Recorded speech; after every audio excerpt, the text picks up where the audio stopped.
are today at Terrible Beach. Yeah, it doesn't look like a beach behind us because it's someone's house or something, or a fence. Sand. Yeah, sand. We're not in Dubai. We are actually in Terrible Beach in New South Wales. Lovely place, very chill. If you ever want to come down here, definitely do. It's a very chill area. People are pretty nice as well from what we've seen so far. Good area, man. Yeah, and just very relaxed. That's the type of vibe we like. Exactly. And also, kind of reminds me of Long Beach. Oh yeah, 100%. Same kind of area, same kind of People as well. Yeah, good vibe. Yeah. Good vibe. Very good. Love these kind of coastal areas of Australia, man. Yeah, especially New South So Wales. tranquil, so relaxing. Yeah. Yeah. Sydney's just too much of a rat race. The rest of Australia. It comes to these, these lower populated areas, and you true lessons for life. Yeah. It's just something about Sydney, eh? But anyways, who cares about Sydney? We're worried about something else today. Sorry, we're not worried, but we're going to talk about something else today. So, NRL. Now we've reached the grand final. The second week of finals have been wrapped up. Yep. And then the prelims just wrapped up over the weekend. Wow, what a performance! Penrith and Brisbane kind of expected to reach the finals, and they did it comfortably, to be honest. It was just them and Daylight. Those two and Daylight really. The best teams in the comp this year. They were the two best teams in the comp for like the whole year. Right? Honestly, it was pretty predictable what was going to happen.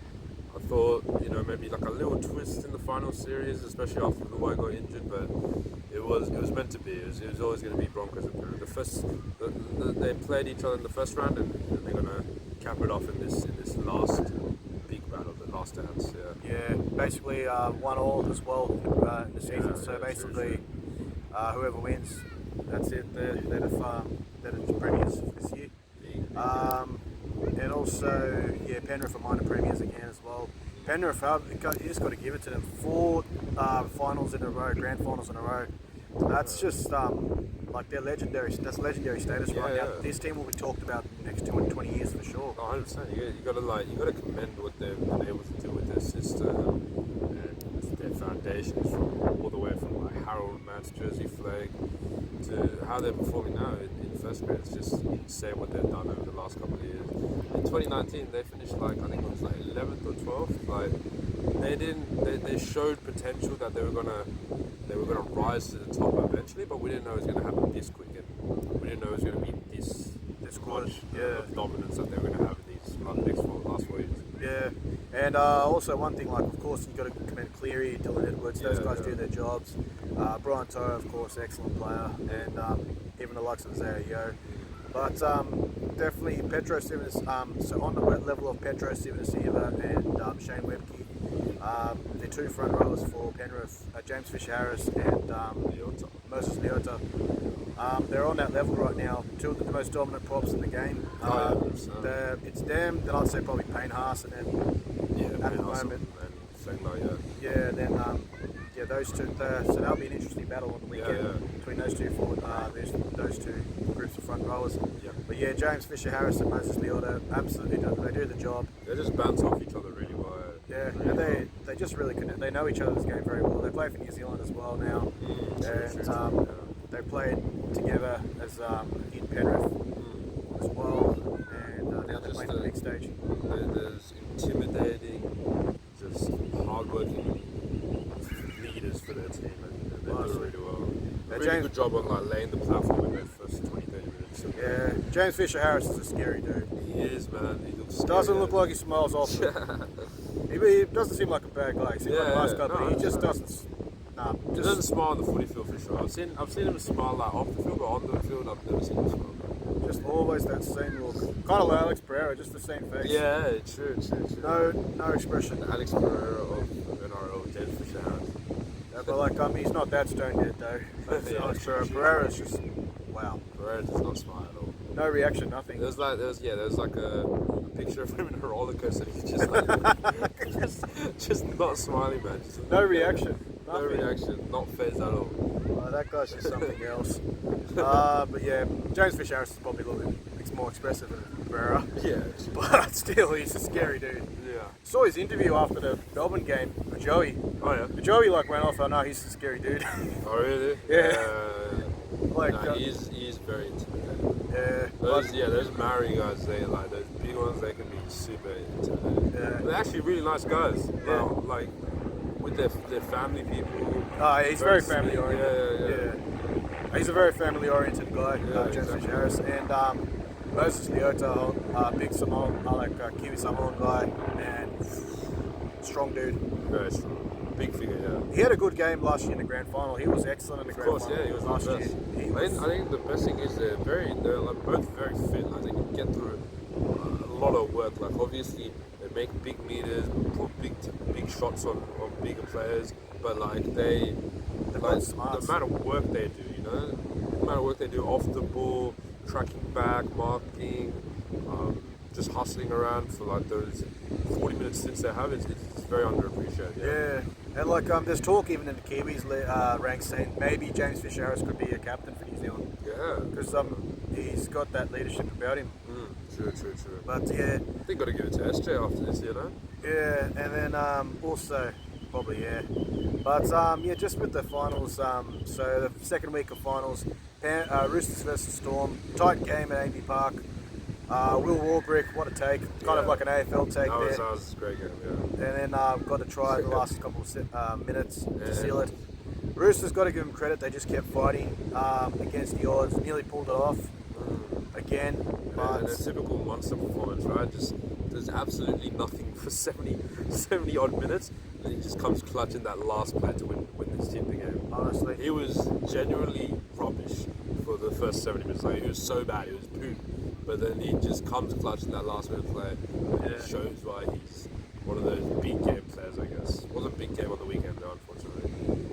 Yeah, he struggled. Well, Storm really struggled against Penrith for me. I think a lot of the Melbourne players didn't have the best final series, man. Like Harry Grant was a bit like poor, I think. Yeah. Speaking of Harry Grant, that knock-on call against the Roosters. Gee, I mean, I can't say anything against the team that got the call. Like, I'm not going to say anything against the Storm. It's just the officiating. It's been like the officiating this year for a while now in NRL's been questionable. Yeah, 100%. And like with all the technology and stuff, I'm very surprised they still get it wrong like consistently. I know it's not an easy job, but gee, you could use the technology a bit to your advantage and like actually get the right calls because it can affect the game. And like in this one, might have cost the Roosters a chance. True. Could potentially have cost the Roosters chance to qualify for the prelims. Yeah, we forget that. Yeah, even though they come a bit earlier into the game, they still have a big effect on how the game is played out, like momentum and how that flows. Like you gotta make the right decisions no matter what position the game is in. 100%. But like that was a really good game though, very tense to the end. Then the boys, the Warriors, playing their first finals game since at home in Mount Smart Stadium since 2008. Last time they played was the second week of the finals against the Roosters in 2008. And they beat the Roosters that time. And now it's called Go Media Stadium due to sponsorship reasons, sponsorship changes. Warriors absolutely clinical in that game against the Knights. Knights probably had their worst game for a long time. They were very good. They were excellent. The Knights fans should not be disappointed with their team's effort at all. You got to be proud of our 10 straight wins and from nowhere basically qualifying for the finals. You got to be proud of that. I think they just pushed their limits a bit too much, and they were burnt out from the game before. Obviously, they went toe to toe with Raiders. That went 90 minutes. So obviously that's going to take a toll on you. Obviously, also traveling trans-Tasman to New Zealand, like against all that of crowd, that, all of that just adds up, and it wasn't there neither. So like, but yeah, like you said, you just cannot, you can't understand how good they played in those last few months, man. They were really good. Beating the likes of pretty much ending the Rabbitoh season. Ponga as well. Oh my god, what a comeback for him, man. Yeah, and when Ponga's fit, hey. They were talking about him possibly retiring, bro, and now they're looking at him, shutting up all the haters. And like, well, it's good to see when he's fit. He's an excellent player. He is, man. He's electric. He's got really good IQ as a footballer, man. He knows how to set plays. He knows how to pace himself. He's just very smart on the ball, and it's what makes him one of the top players in the league. And there's the thing with the Knights as well. Like, okay, Ponga, of course, is a standout star, but the other guys did their bit. The forward packs did their bit. Tyson Frizzell was immense for them. But even the other guys like Phoenix Crossland, he had a decent year. From Brayley, Yeah, Brayley. Bradman Best had probably one of his better years. Oh yeah. I think Bradman Best is a shot for Dally M7 of the year. The way he's one of the nominations, but yeah, he had a fantastic year. Definitely a breakout year for him, living up to his potential. Yeah. And of course, the wingers for them were excellent. Dominic Young and Greg Marju. What? Marju was I think the Titans made a massive mistake letting go of Marju. Yeah. And Dominic Young's going to be a massive loss for the Knights next year. He's just a pure athlete, just a natural athlete, and gosh, excellent finisher. You think about that back five, and you wish they went a bit more further, because that's a premiership winning back five. You know, that's a really strong back five. They got power, they got speed, they got technical ability. Like that's his back five that can win you a comp. And unfortunately, they're losing a big piece to it with Dom Young. Hopefully, they can find a replacement and build on that. Because, But Marju and Dominic Young, they were instrumental. Their finishing was excellent, and they're two of the reasons why the Knights reached this far. They were absolutely brilliant. Yep. Dominic Young, he's going to be instrumental for England if they're going to play some rugby league. They're going to play some internationals as well. Marju, if he qualifies, he could play for Samoa or he could play for New Zealand, so that'll be an interesting one he chooses there. Definitely a candidate to play, but excellent year for both of them. And Tyson Gamble was pretty solid as well. He was good, yeah. Tyson Gamble he's a troll on the field, but I gotta say, he's a good player to watch when he's on, man. He's very funny. I really like Tyson Gamble. Yeah, what a character. He's a character. He's hilarious. And then Jackson Hastings, just solid. Can't fault his effort at all. Unfortunate for him this season, he wasn't able to play that Warriors game because he got injured. But you can tell he bleeds the sport. He really has passion for, especially finals for me, man. I think he's found his place at the Knights. Oh yeah, 100%. I think he's found it. He's suited. He'll enjoy his time at the Knights. He'll probably join up with Clogger next year. I think. Yeah, with what they've signed Clogger now, so yeah, him and Clogger help form a pretty good pairing if they can. Definitely, definitely some good nights, good times for the Knights. Sorry, definitely some promising times. Newcastle fans should be proud of the team's effort this year, and also there's some good times ahead, I reckon, for that team. Very impressive team. But unfortunately against the Warriors, the Warriors, that home crowd support was immense, vocal, it was insane. And it was a party atmosphere. Yo, it felt genuinely like a Premier League match. You know when they got the chants going, Yeah, you could hear the echoing around the stadium. That's what it felt like. Even on the TV, I felt like I was in there. It was such a good atmosphere, and it shows off what New Zealand have done this year, man. They really built a culture around their club doing well. It was good. Yeah, and the public got really behind them. The boys performed really well. Yeah. Because at the start of the year, I think people were saying, Dolphins and the Warriors were definitely contenders for the wooden spoon. Yeah.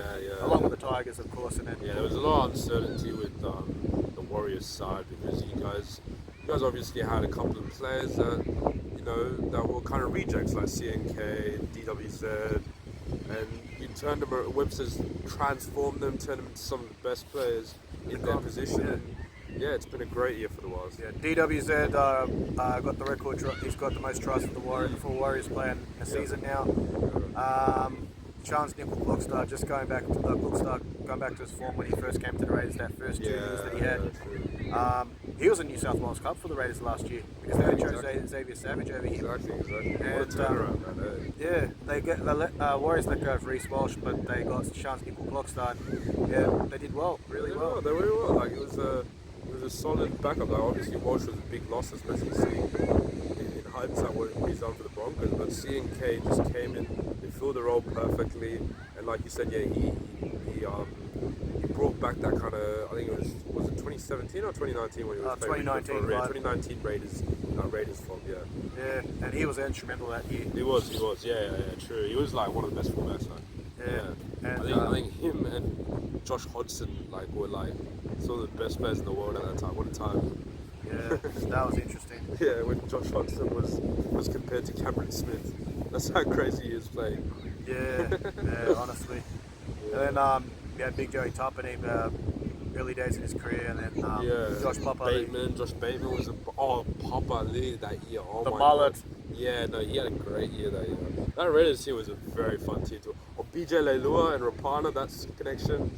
They were so fun to watch, that Raiders team. Yeah, they were one of the more entertaining teams of the league at that time. at that time. Yeah. But yeah, like and then also Mitch Barnett, Jackson Ford, rejected by the Knights, and Yeah, exactly, bro. All these rejects have just been transformed into very good, solid players.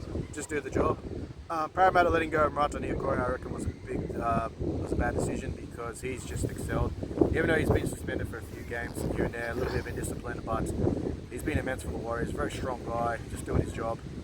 And and also Tamari Martin, good find for them. Luke Metcalf, big future there. If he stays fit, That's true. that combination of SJ is going to be a lead.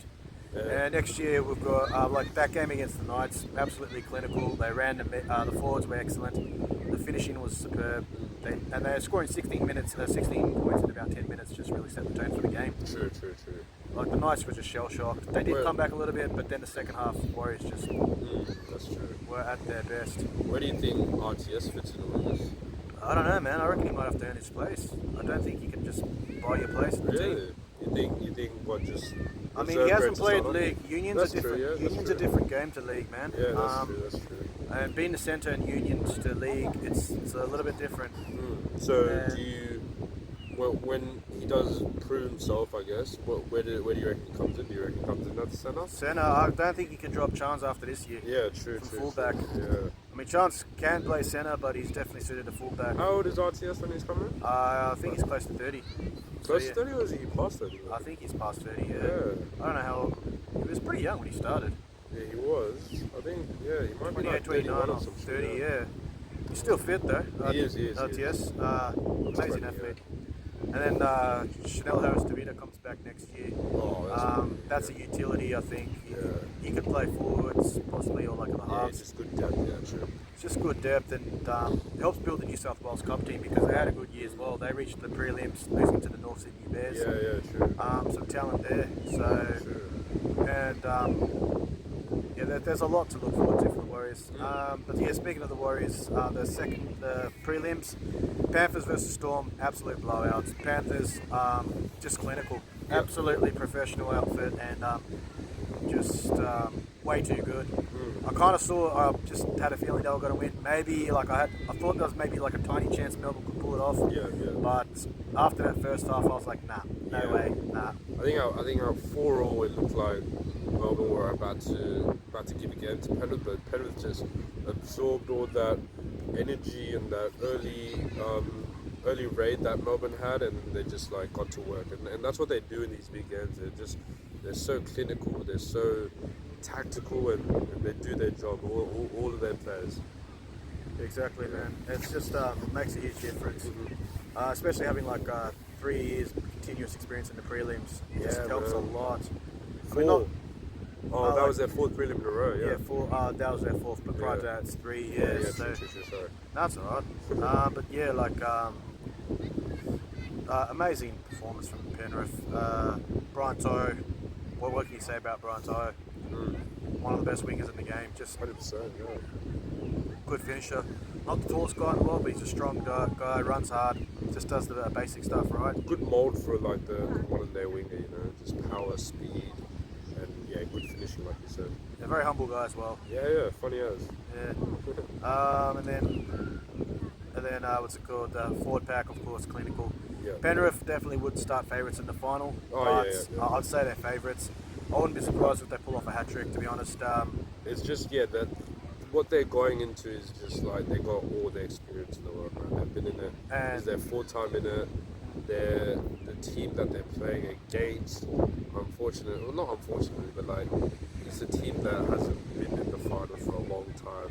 And some of the players, most of the players haven't even been in the finals. Very inexperienced, yeah. We've got a couple of old head players like Reynolds has won a premiership at least. So. I guess Carey qualified, he's played for a long time, but still it's a very, very young, inexperienced side, but it's very exciting because they're the new blood, they're the new breed.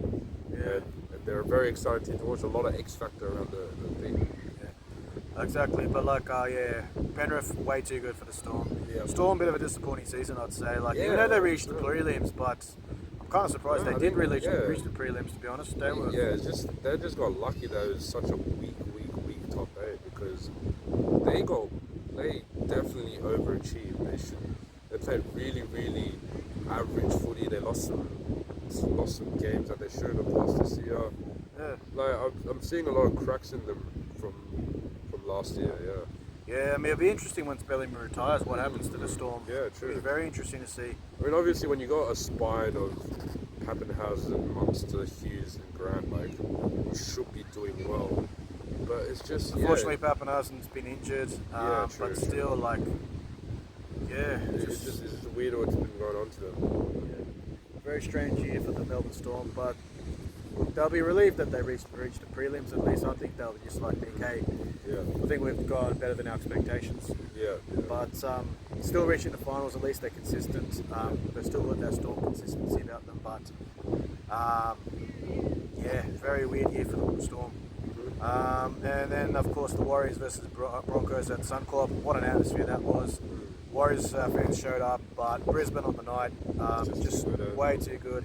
Yeah. Got to give Brisbane credit. Payne Haas proving why he's the best prop probably in the game. Oh, yeah. Definitely Dally M prop, I'd say. Of the Best year. middle, I reckon, in the world. Easily. Yeah. Such a strong dude. He ran like a Yeah, winger. he was fast. He had How some speed on him, eh? That was an unbelievable run. I was like, what the hell's going on He should here? have just got himself, eh?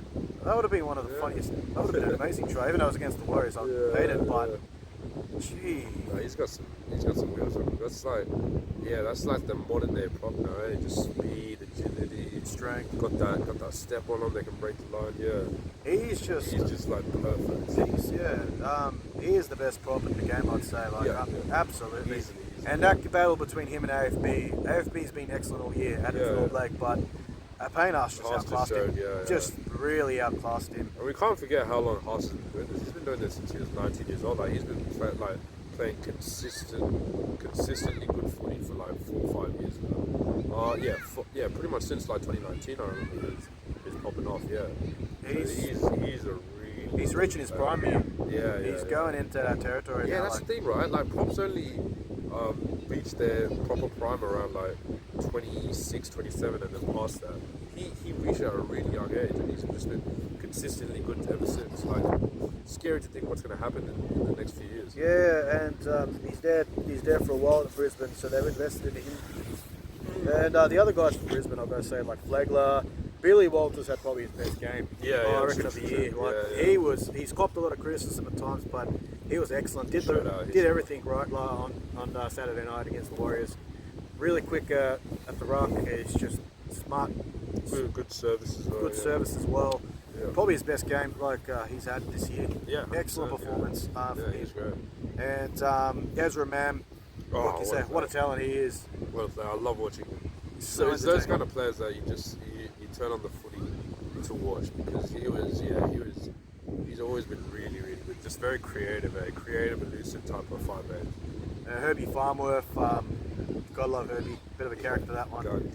And then, what do you call it? Reece Walsh. What a year he's had. Yeah, what a man. turnaround. Yeah. Origin's made him into another player. Like turned him Different beast, yeah, he's true. just a different beast now. Yeah. And he's got the potential to, like they say, he's the next Billy Slater now. Like he's on that level.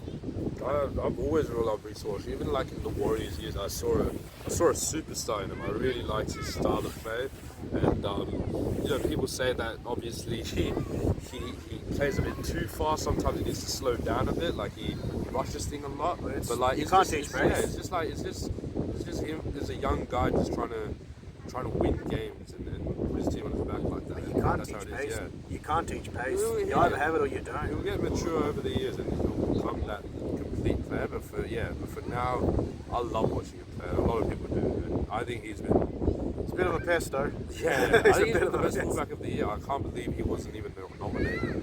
That's Yeah, Origin, he That's a didn't violation. do anything wrong in Origin. And Origin. He was great, man. he was great. excellent. Yeah. Like people will say like he was going to be targeted in that, but Yeah. he showed everyone up. He was great, yeah. And for the Broncos, he's like their third playmaker behind Reynolds and McMahon.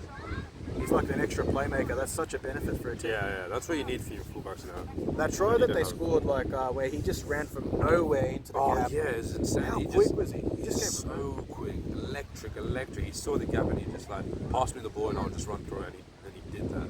It's just you can't so teach. fast, man. And that passing game as well. Like his yeah. passing game is just He is a great player.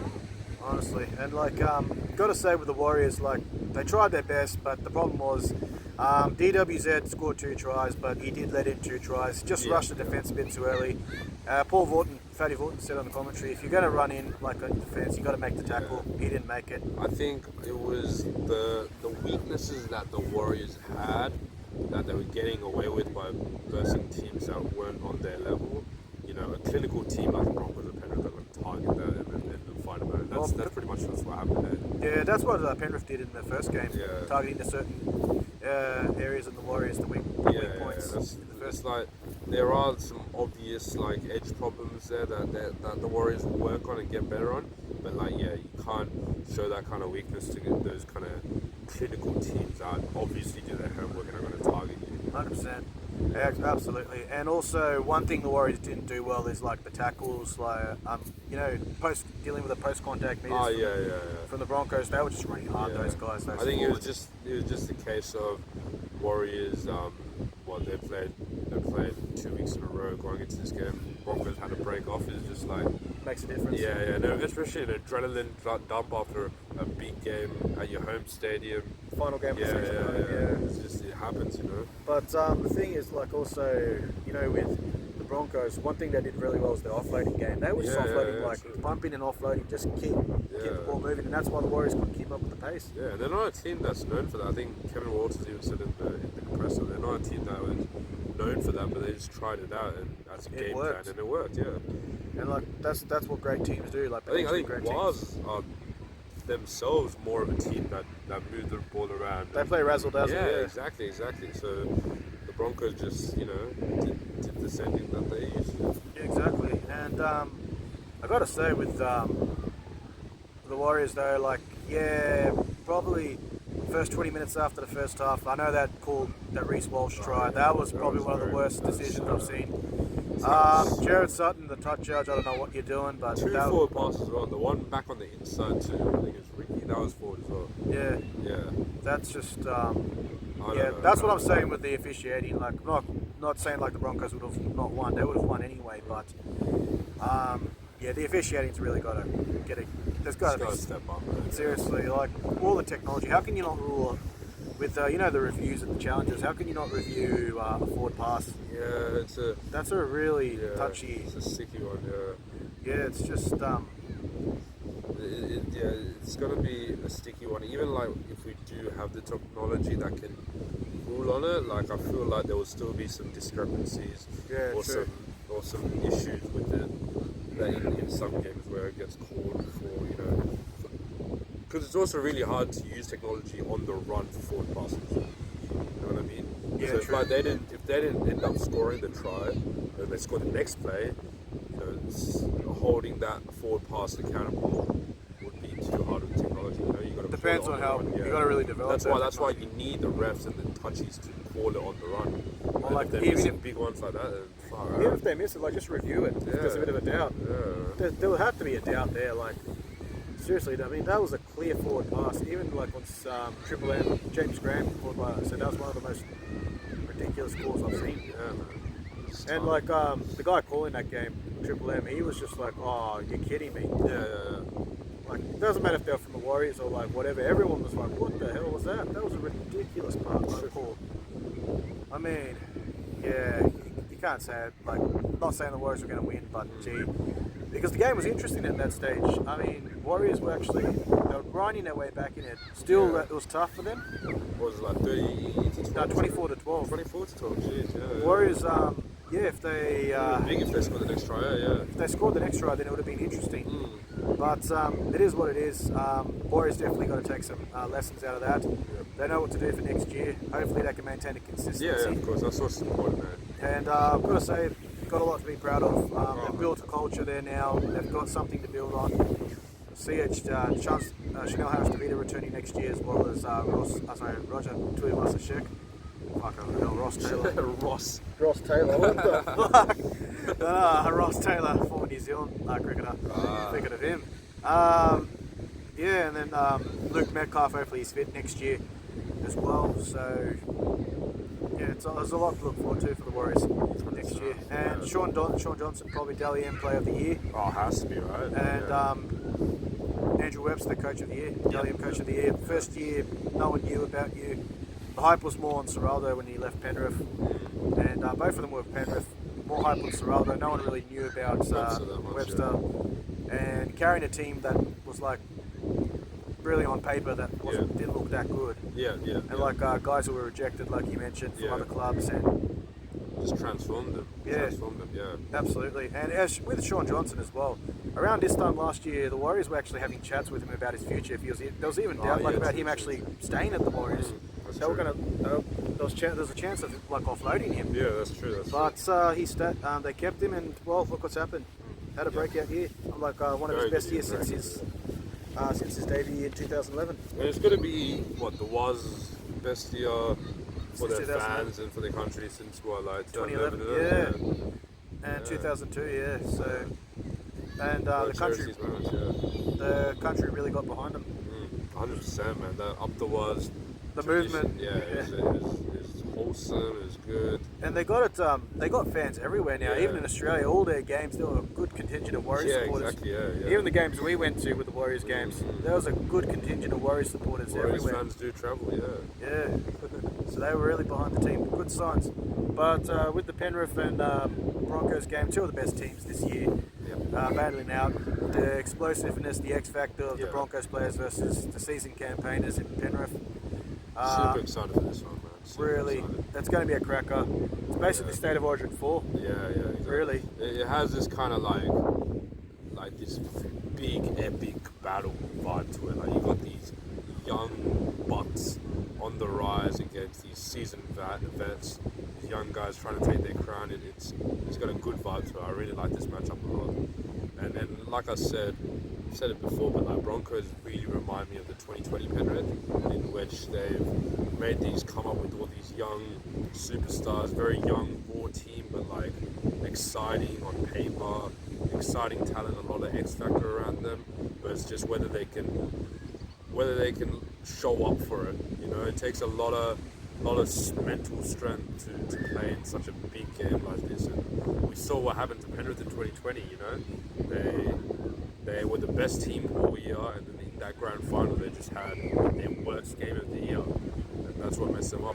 They try to pull off a comeback. I really hope that doesn't happen to the Broncos. I hope they show up, and for 80 minutes they show up, and because Penrith are going to be there. Penrith are going to be there for the whole 80 minutes. They've done this for the last 3 years. They're going to be there. So Broncos really got to aim up here, man. I'm so excited for this matchup. I understand that. Anyways, guys, that's a wrap. We'll do the grand final review because we are going to the grand final. Yeah. I thought the Warriors were going to make it, but fuck no, they didn't. But then again, Brisbane too good. But yeah, it'll be an interesting atmosphere. My first grand final, BJ's second grand final, I think it is. Third now, yeah. Third? Yeah. Okay, how many grand finals have you been to? 2011 when we beat you guys, and then 2013 when we lost. So I'm one for two on grand final, but this one's a neutral one, so it's fine. That's interesting. Neutral, eh? Yeah, this one's neutral. I'm not. Actually, nah. I want Broncos to win it. Yeah, I think a Penrith 3P is. That's just so annoying, man. That's so annoying. Nah. A team that's won it for 3 years in a row. That's crazy. I First team to do it since Para. Man. I want the young bucks to rise, man. I like the Broncos side. I like Reece Walsh. I like Ezra Bama. I like those players. Yeah. That's my tip. Broncos we'll go by 4. I'd say Penrith by 8. Penrith by 8. Okay, Just. so Clive Churchill prediction? Man, fuck. Who would I say, eh? Got a lot to choose from, man. Probably, maybe Leota. Leota, yeah. I'm gonna go Adam Reynolds. I think he's gonna lead the Broncos. They need his experience, and then he's gonna do that. Yeah. Anyways, guys, that's the wrap. And also we'll be going to a few games next week, or the week after. NBL, Australian Basketball, domestic basketball tournament. Interesting. And also got Cricket World Cup coming up. That's going to be electric. And Rugby World Cup's currently going on. Doing my reviews there. So, anyways, thanks for tuning in, guys. Wish you all the best and have a good one.